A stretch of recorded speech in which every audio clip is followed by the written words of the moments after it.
ये सर क्या नाम है आपका? मेरा नाम हमराज सिंह।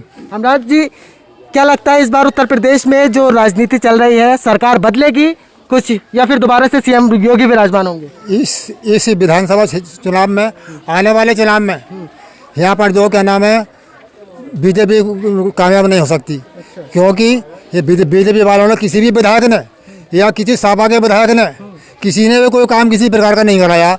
गांव में स्थिति इतनी खराब है कि बहुत बेजा खराब है। तमाम गांव में गंदगी फैली, इससे बीमारी फैलने की और भी संभावना हो रही है। और आने वाले चुनाव में, विधानसभा 2022 के चुनाव में योगी की सरकार किसी कीमत पर आने वाली नहीं है।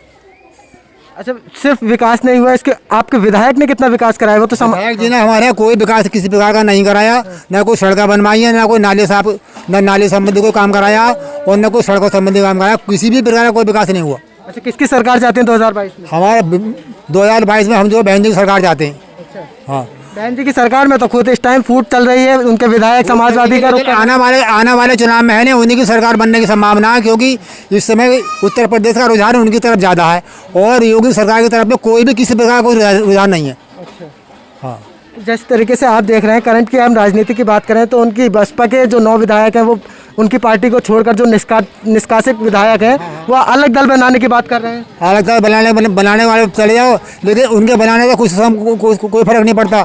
आने वाले विधानसभा 2022 चुनाव में उनकी ही सरकार बनेगी और पूर्ण बहुमत से बनने की पूरी संभावना है। क्योंकि हमारे देश में है नहीं क्या नाम है इतनी अराजकता और बेरोजगारी इतनी फैली हुई है कि किसी प्रकार का कोई भी विकास या कोई भी किसी गांव के आदमी की या किसी शहर के आदमी की कोई भी समस्या का समाधान नहीं हो रहा। और आदमी है नहीं भूखे मरने को तैयार है। इनके लिए रोजगार के है नहीं बिल्कुल ठप कर रखा है। किसी प्रकार का कोई रोजगार नहीं है। और आने वाले चुनाव में इनकी सरकार किसी भी कीमत पर न बनने वाली नहीं है।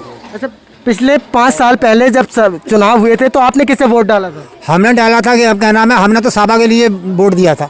हम आपसे बता रहे हैं बीजेपी बीएसपी के वोट दिया था। और बीएसपी का है नहीं वो कैंडिडेट नहीं था। सपा का कैंडिडेट हमारे विधानसभा 30 से फहीम अहमद जो जीत गए थे। सर क्या नाम है आपका? संजीव सिंह नाम है सर मेरा। संजीव जी, क्या लगता है इस बार बदलाव होगा उत्तर प्रदेश में या दूसरा कोई सरकार? उत्तर प्रदेश में बदलाव होगा और बहन जी की सरकार आने के पूरे चांस है। बहन जी की कार्यशैली, उनके बनाए हुए सारे कार्य बहुत बढ़िया हैं। जनता को वो खुश भी लगे हैं। योगी सरकार ने जो कार्य किए हैं उनसे जनता बिल्कुल खुश नहीं है। रोजगार बिल्कुल छीन लिए गए हैं। जनता पे ना रोजगार है और ना ही कोई रोजगार के साधन है। जनता त्रस्त है। आप हमारे गांव की हालत देख सकते हैं क्या हाल है। उत्तर प्रदेश की 85% आबादी बाहर कमाने खाने के लिए मजबूर है, जो कि एक आंकड़ा है। और ये आंकड़े मीडिया छुपाकर गलत तरीके से पेश करती है, जिससे जनता भड़के नहीं। अच्छा, आपको नहीं लगता बीएसपी की सरकार में ऐसे आरोप लगते हैं कि वो हिटलरशाही की सरकार है? देखिए, आरोप प्रत्यारोप राजनीति में तो लगते रहते हैं। जिसकी सत्ता होती है, जिसकी सत्ता नहीं होती है, ये आरोप प्रत्यारोप का कार्य राजनीति में चलता रहता है। इससे कोई असर नहीं पड़ने वाला। अच्छा जी, तो आपके गांव की जनता बदलाव चाहती है? बिल्कुल, गांव की जनता बदलाव चाहती है। जिले की, प्रदेश की जनता बदलाव चाहती है। जी, तो लगता है मायावती आएंगी तो यहाँ पर उत्तर प्रदेश की जो व्यवस्था है वो बदलाव होगा? जी, बदलाव भी होगा। कानून व्यवस्था में भी बदलाव होगा सर, और सफाई व्यवस्था भी दुरुस्त होगी। देखिए, मैं बताना चाहूँगा आपको, 2012 के बाद जब बहन जी की सरकार आई तो उन्हीं के द्वारा सफाई कर्मचारियों की प्रत्येक गांव में नियुक्ति की गई, जो कि आज मेहमतुर में एक भी सफाई कर्मचारी दिखाई नहीं देता। इससे सिद्ध होता है कि बीजेपी सरकार में भ्रष्टाचार का बोलबाला चरम पर है। और सरकार आएगी तो फिर हाथी बनने शुरू हो जाएंगे? हाथी बनने से कोई लाभ नहीं है सर जी। हाथी अगर बनाए हैं तो उत्तर प्रदेश सरकार को उसका लाभ मिल रहा है, क्योंकि वो टिकट है वो सीधा गवर्नमेंट के खाते में जाता है। अच्छा, और जो मूर्ति बनवाई है उससे कुछ नहीं? उससे भी लाभ होता है सर। अच्छा, स्कूल बनाने जरूरी है, मूर्तियाँ बनानी जरूरी है? स्कूल बनाने जरूरी है सर। स्कूल बनेंगे तो जनता पढ़ेगी, पब्लिक पढ़ेगी, उससे जो है देश का विकास होगा। दूसरी चीज, शिक्षा एक ऐसा अनमोल रत्न है जिससे बदलाव बड़े पैमाने पे किया जा सकता है। अच्छा, हाथी बनवाने की मूर्ति, हाथी जो बनवाए गए सर, अगर उस पर मैं कमेंट नहीं करना चाह रहा, लेकिन हाथी बनवाने से भी राज्य सरकार को आय हो रही है सर। आय हो रही है। सर क्या नाम है आपको? दिनेश कुमार।